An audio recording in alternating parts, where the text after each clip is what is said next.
Robin Hood.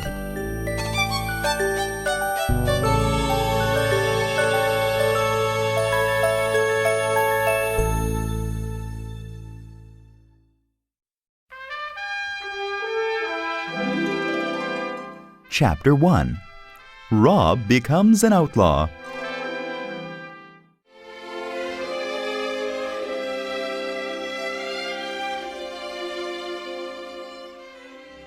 In the days of good King Harry II of England, there were certain forests in the North Country used by the king to hunt. These forests were cared for and guarded by the king's foresters. One of these royal forests was Sherwood, near the town of Nottingham. In this forest lived Hugh Fitzooth, Sherwood's head forester. He lived there with his wife and son Robert. The boy had been born in Locksley Town, so he was called Rob of Locksley. He was a handsome and strong boy. As soon as he could walk, he delighted in going into the forest with his father. From his father, he learned to use the longbow. His loving mother, who was from a noble family, taught him to read and write. Rob learned these lessons well, but he was happiest walking in the forest with his bow in hand. Rob's happiness soon ended because his father had enemies. One of these enemies was the Sheriff of Nottingham. One day the sheriff convinced King Harry that Rob's father had criticized the king in public. Hugh was arrested for treason and sent to jail. Rob and his mother were kicked out of their house. Rob's mother died of shock, and Rob went to live with his uncle, Sir Gamwell. Soon after, Rob got the news that his father had died in prison.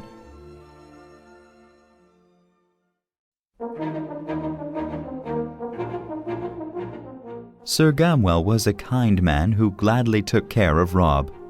Many years later, he said, "Rob, there is a chance for you to use that bow for a good purpose. There is an archery contest at a fair in Nottingham. The first prize is a golden arrow." Rob's eyes lit up. "I would like a chance to compete," he said, "and perhaps I could win a place as a forester, even if I don't win first prize." "Now I can see that you are more suited to spend your days walking under the trees," said Sir Gamwell. "Good luck to you, lad." The next day Rob set off. It was mid-morning when he came across a group of men. Immediately, he saw the man who had replaced his father as head forester. He was a good friend of the Sheriff of Nottingham. Rob decided not to say anything and kept walking. But the head forester, who did not recognize Rob, spoke up. "Where are you going, boy, with your cheap bow and toy arrows? Do you think you have a chance at the fair?" Rob felt a sudden rage. "My bow is as good as yours," he said to the head forester. The head forester replied, "Then show us some of your skill, boy. I'll bet you 20 silver coins that you cannot hit the mark I choose." "Name your mark," said Rob. "I accept your challenge." The head forester pointed to a group of deer far away. Quicker than a flash, Rob took the bow from his back and let an arrow fly. It pierced the heart of the leading deer. Then the head forester grew angry and yelled, "Foolish boy, do you know you have killed one of the king's deer? The penalty is death. Get out of here and do not show me your face again." Rob replied angrily, "Fine, for I have seen your face too often. You are the one who wrongly took my father's job." With that, Rob turned and walked away.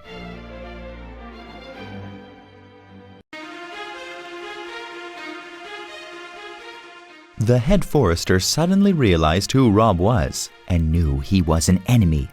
He picked up his bow and shot an arrow at Rob's back.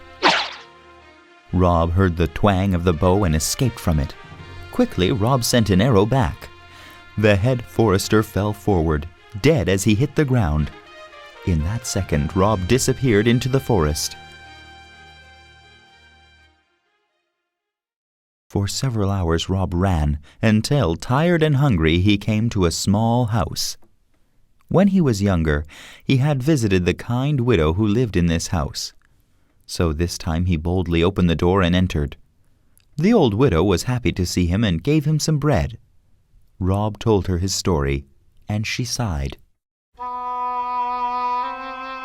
An evil wind is blowing through Sherwood, she said. The poor have nothing because the rich take everything. My 3 sons killed the king's deer to keep us from starving.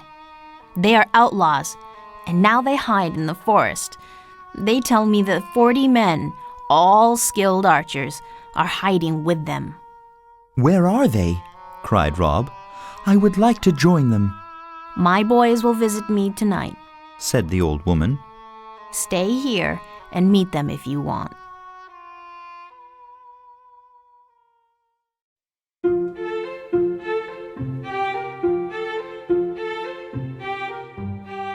When Rob met the 3 sons, he was eager to join their band. They were men like him who loved the forest and were skilled with a bow. They accepted him and told him that their band was looking for a leader.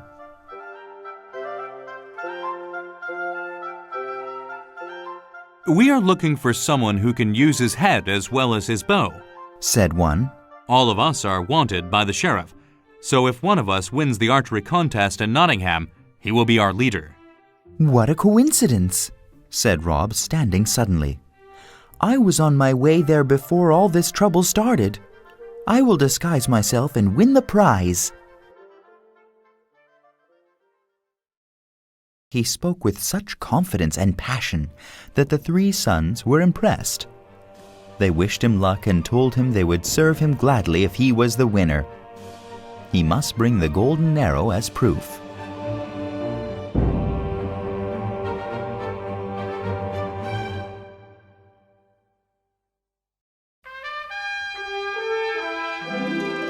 Chapter 2. Rob becomes Robin Hood.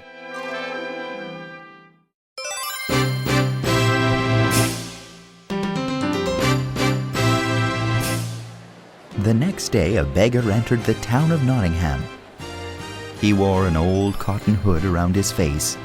He walked with a limp and took his place among the archery contestants. Many looked at him with disgust, but the contest was open to all men. Around town, there were many posters describing Robert Fitzooth of Locksley. Indeed, a reward of £200 was offered for his capture. However, in the excitement of the fair, many people paid little attention. The sheriff and his men were the only ones looking carefully for Rob. The beggar looked down the row of boxes and his heart leaped for joy. There sat Maid Marian, Rob's childhood friend. The beggar was really Rob, and he wanted to impress Marian.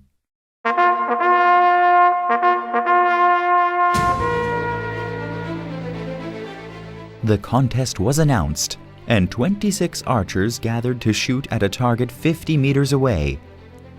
Only 12 archers passed the first round. Rob and another poorly dressed man were among the best shooters. Rob looked at this other man closely. He was a muscular man with a patch over one eye. Rob could see kindness in his eye. Just then, the horn blew to begin the last round. The archers took their places. Each took his turn with some hesitation because the target was far away. None of them put an arrow into the inner circle. Then it was Rob's turn. He also hesitated. His eyes moved to Maid Marian's booth. She met his look and smiled. At that moment, Rob knew she recognized him despite his disguise. He knew he would win the prize for her and gain back some of his family's honor. With new confidence, he drew back his bow and launched his arrow straight and true into the center of the target.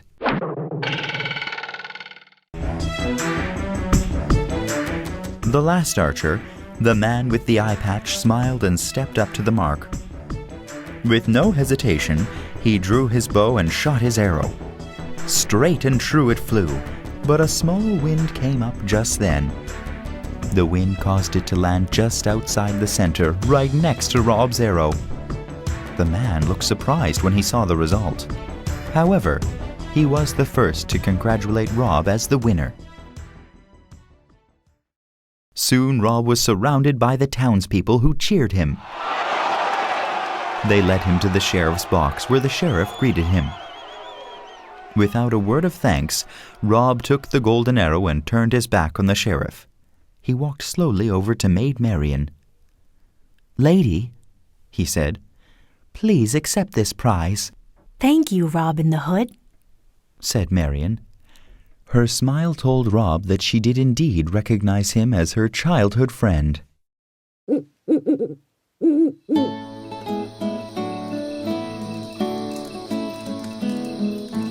Later that evening, deep in Sherwood Forest, 40 men were sitting around a fire. They were all dressed in dark green clothes, with green cloaks and hoods. They were enjoying a meal of roast deer. Suddenly, they heard a noise from someone approaching. In a second, they all rose with swords and bows at the ready. "I am looking for the widow's sons," said a man as he stepped into the light of the fire. "I come alone." It's Rob, cried the widow's 3 sons. Welcome to Sherwood Forest. Did you win the contest? "Yes, I did," said Rob. "But I cannot prove it. I gave the golden arrow to a fair lady. However, I will gladly join your band of merry men as a common archer." Then a muscular man stepped forward. He was the man with the patch, but now his eye patch was gone. This young man does not lie, the man said to the others. He beat me at the fair and he won the golden arrow. Then he said to Rob, My name is Will Stutely. You are a better archer than any man here. I declare that you should be our leader. I will serve no other man but you.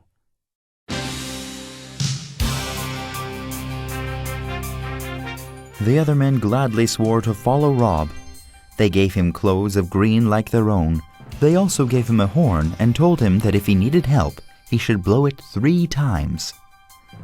Any of them who heard it would come as quickly as they could. Will said, You shall be known as Robin Hood, for that is what the fair lady called you. Robin Hood smiled and accepted his new name. Finally, he was happy again in Sherwood Forest.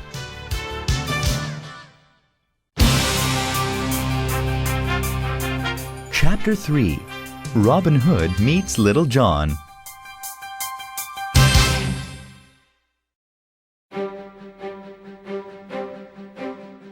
Robin Hood and his group of merry men spent the summer hunting in Sherwood Forest. They robbed rich travelers and gave the money to the poor. Their fame grew, and other men joined the group until they numbered almost 90. The sheriff of Nottingham tried to catch them, but he could not find their camp, nor could he trap them. One day Robin decided to travel to Nottingham to look around. He picked up his bow and told his men, Wait here within earshot of my bugle call. Robin knew a shortcut through the woods that led to a small stream. There was a large log that lay over it. Robin jumped up on the log and started to cross. At the same time, a tall, wide man came out of the trees on the other side.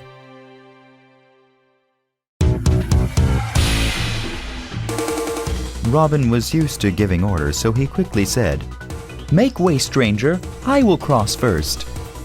The other man was easily taller than Robin by a full head. No, he said. I will only give way to a better man than myself.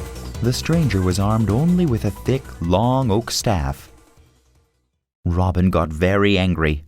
He jumped off the log and cut a branch off an oak tree. As soon as he jumped back up on the log, Robin and the stranger swung their staffs at each other. For a solid half an hour they fought. Neither one wanted to be the first to say enough. Finally, the big man landed a lucky shot. At that moment, Robin saw more stars than there were in the night sky. He fell dazed and limp into the stream.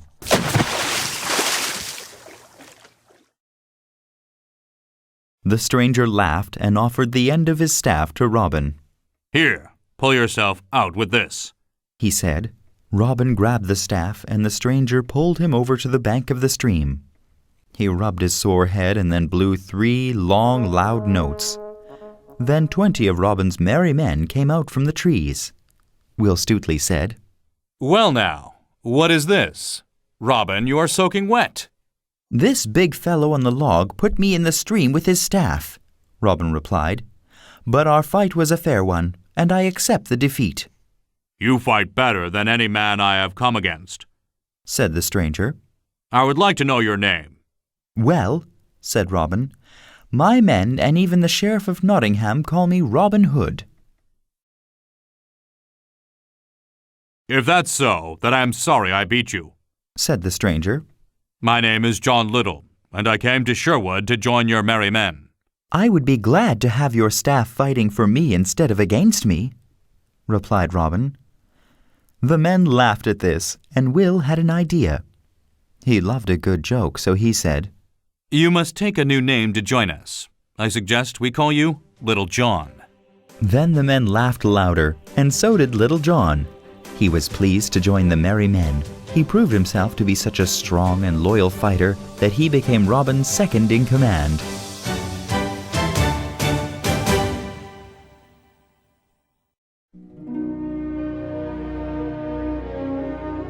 One day, Little John did not return to camp. Robin Hood became uneasy. He thought that the sheriff's men might have caught him. I must go to Nottingham, my men, he said. Perhaps the sheriff can tell me what happened to Little John. Robin Hood went through the woods. Before stepping out of the trees, he saw a butcher's wagon coming from within Sherwood and going toward Nottingham.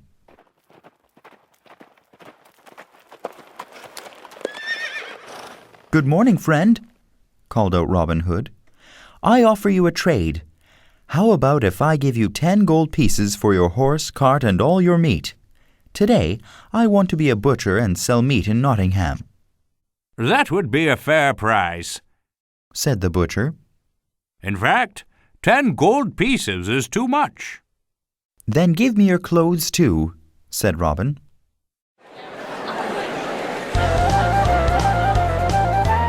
In the market, Robin acted very foolishly. He called out, Get your meat here! Steaks for 10 pennies! A kiss is as good as a penny! Many people crowded around Robin's wagon. Other butchers became suspicious of Robin, but they decided to invite Robin to join their guild. We are invited to the sheriff's house this evening, said the leader. Come with us if you would join our guild.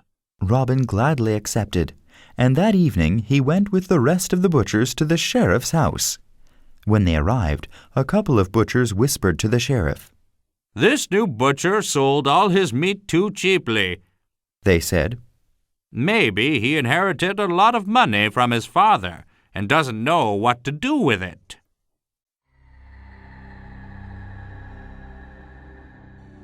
The sheriff wondered if he could somehow make money from the foolish butcher, so he invited Robin to sit next to him. Robin was in a lively mood. He said to the sheriff, I have 500 horned animals, but I cannot find someone to buy them. The sheriff thought Robin meant cows when he said horned animals. He thought to himself that maybe he could buy this foolish butcher's cows for a very small price. Perhaps I might be interested in buying a few cows from you, said the sheriff.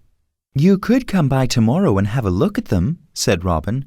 I cannot bring them to town because they are scattered here and there, but they are only a half-day's ride through the southern part of Sherwood. I would be most happy to come and look at your animals, said the sheriff greedily.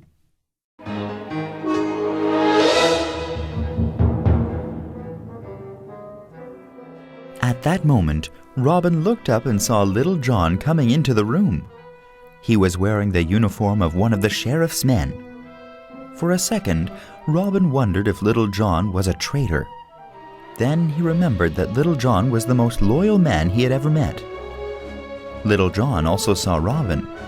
He did not speak but moved closer to Robin's chair.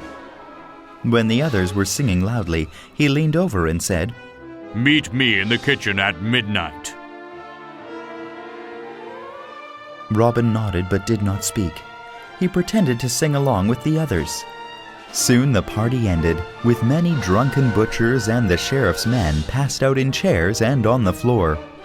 The house was quiet, and no one saw Robin going to the kitchen at midnight. Before we continue this story, let's now learn how Little John became one of the sheriff's men.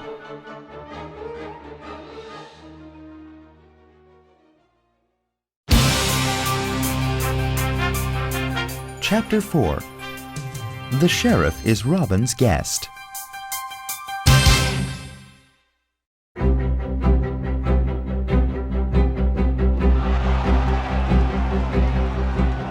When Little John went missing, he was actually in Nottingham disguised as a beggar. He had heard there was a fair in town and wanted to look around. What caught his attention most was the contest for staff fighting. On a stage stood a man the people called Eric of Lincoln. He was thought to be the best staff fighter in the area. Little John decided to challenge him. Little John borrowed a staff from one of the men in the crowd. Now the crowd saw the best staff fight they had seen in many years. Crack, crack, whish! With an upward strike, Little John knocked Eric's staff up in the air. Then he knocked Eric on the head with a good blow. Little John's third blow was a sweeping one. It knocked the dazed Eric off the stage.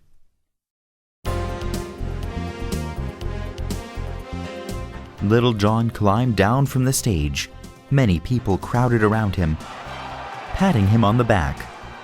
The sheriff came up to Little John and said, "I saw you beat Eric of Lincoln." "That I did," said Little John. "I need someone who can fight like you. Will you work for me? I will give you 3 new suits of clothes, food, and a room," said the sheriff. "3 suits?" said Little John. "Then I will gladly enter your service. My name is Reynold Greenleaf." Little John went with the sheriff to his house and took his clothes and ate a large meal. He told himself, "I will be the worst servant this sheriff has ever had."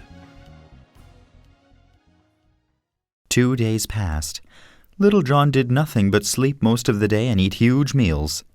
The sheriff's cook became very angry with Little John. On the day of the butcher's party, Little John, as usual, slept late. Halfway through the dinner, Little John woke up and felt hungry. He entered the kitchen, and the cook yelled at him to take some wine to the party. He took the wine and entered the banquet hall, where he saw Robin Hood.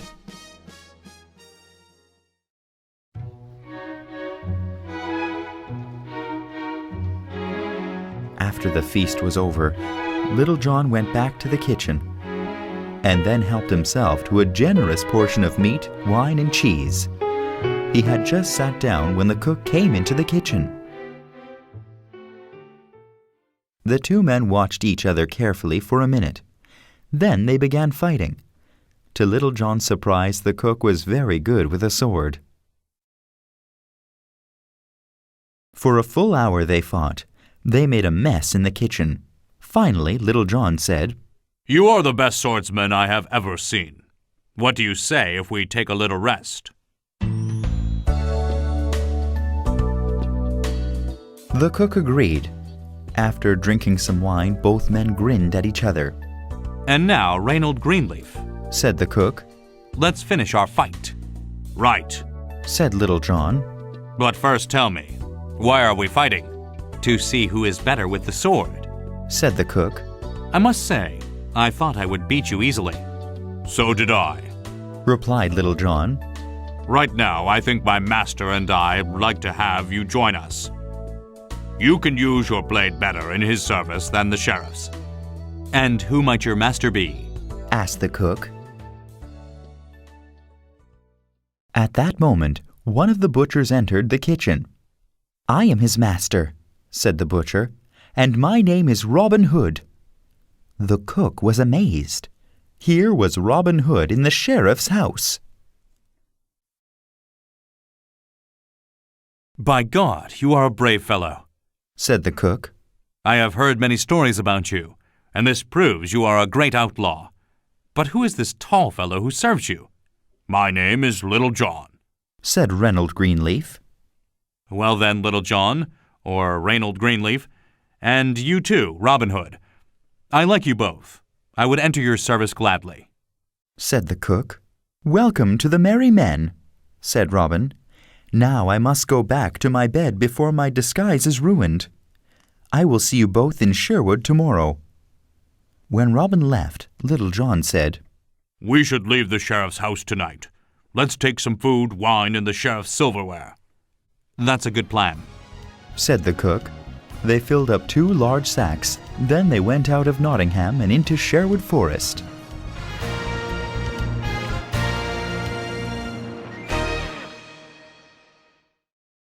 The next morning, the sheriff spoke to Robin over breakfast. "I am eager to see your cows."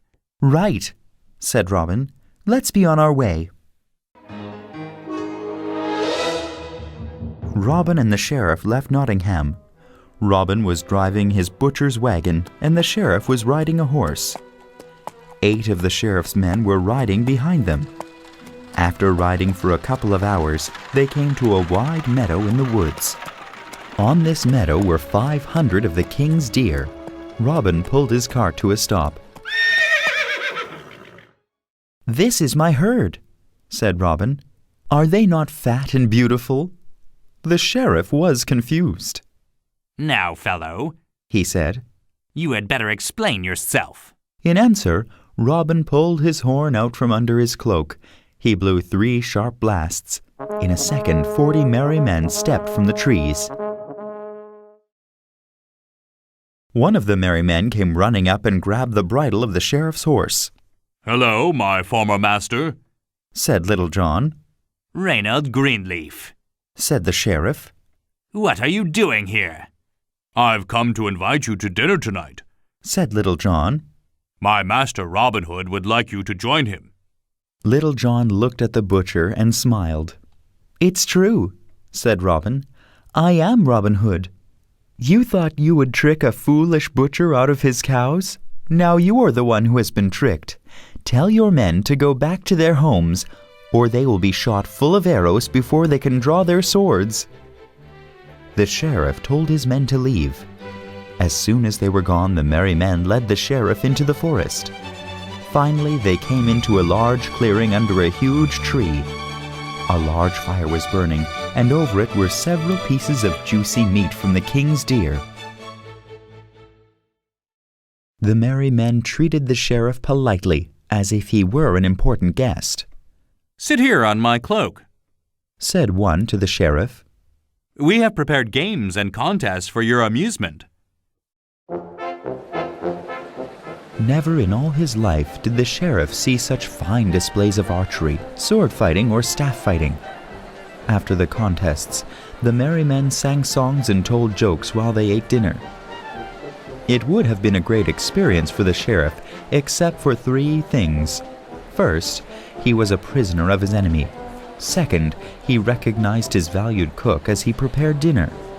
Third and finally, he was sad to see that his meal was handed to him on his own silver plate.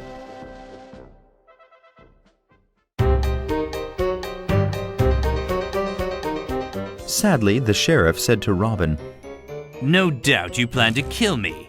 Why do you torture me like this?" "Fear not, Sheriff," said Robin. "We will let you live, but you must promise not to harm any outlaw in Sherwood Forest." The sheriff thought for a moment and then said, "Okay, I promise that I will not disturb or seek to arrest the outlaws in Sherwood." Robin and his men raised their wine glasses and said, "Cheers!" Then Robin took the sheriff back along the winding path to the road that led to Nottingham. At the edge of the forest he said, "Farewell, Sheriff. I hope that you have enjoyed this evening's feast. The next time you hire a servant, make sure he is not hiring you. And the next time you plan to cheat a foolish, rich butcher, make sure he is not cheating you." Then Robin Hood hit the back of the sheriff's horse. The animal galloped away, carrying a very embarrassed sheriff.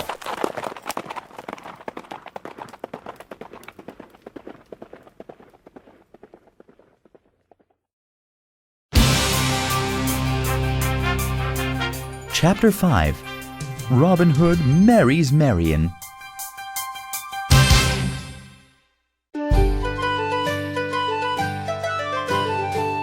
One day in autumn, Little John and two merry men were watching the road that ran through Sherwood. They were hoping for a rich knight or fat priest to come by so that they could rob him. Soon they saw a knight riding very slowly down the road. Little John and Will noticed that the knight seemed to be very sad. Little John walked toward the knight. When he got close, he respectfully said, "My master expects you to dine with him today, good knight." In a sad voice, the knight said, "Who is your master?" "It is Robin Hood," said Little John as he took hold of the horse's bridle.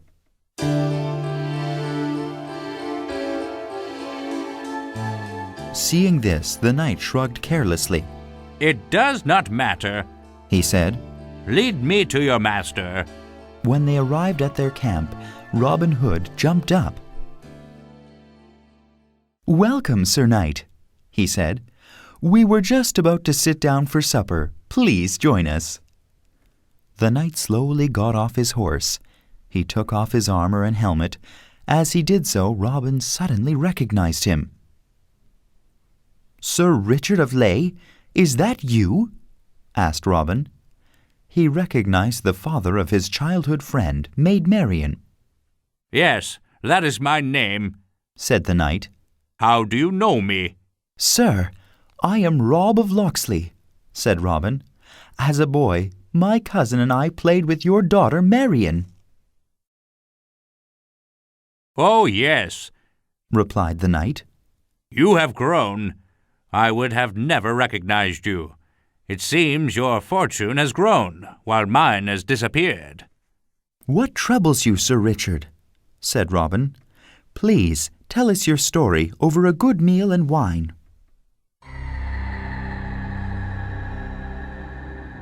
Sir Richard told Robin about how he had left England to fight with the king in a war.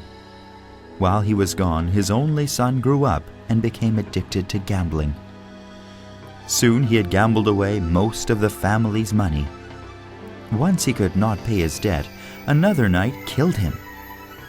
When Sir Richard returned, he had to borrow some money to find his son's killer. "Unfortunately, I borrowed from the Bishop of Hereford," said the knight. "He charged high interest and I could not pay it. I had to borrow against my land and my castle. Now I am on my way to ask the bishop for more time to pay back the loan, but I am afraid he will refuse. He is greedy, and I know he wants my land, even though he already has more than enough of his own." "That is true," said Robin. "The bishop is not a man of God. He only serves his own greedy purposes. How much do you owe him?" 400 gold pieces," replied the knight. "Well, Sir Richard, this is your lucky day," said Robin. "I will loan you 400 gold pieces, and I will charge no interest."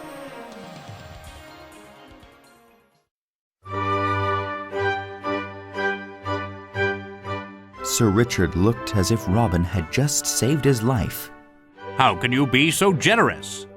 "It is my business to aid the poor and steal from the rich," said Robin. "Little John and my men thought you were a rich knight, so they brought you here. But you need our help instead, and we offer it gladly." The knight looked like a new man. The food, the wine, and now Robin's offer had restored his spirits. "Thank you, Robin," he said. "On my honor, I will pay you back within a year, and if you ever come to my castle, I will treat you and your men to a wonderful feast. You may always count on me as a friend." Then Sir Richard left, and he paid the bishop back the loan. He kept his castle and his land. After a year passed, Sir Richard returned to Sherwood Forest to see Robin Hood. With him was his daughter Marian. Sir Richard was true to his word, and he gave Robin Hood back all the gold he had borrowed.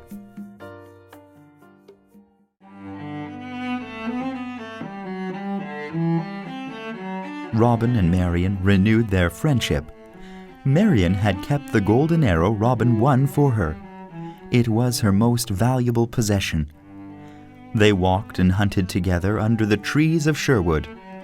When it came time for Marian and her father to leave, Robin shyly asked Marian to stay in Sherwood as his wife. "Oh, Robin, I love you also," said Marian. "but my father is getting old and weak. I must take care of him during the cold winter at our castle."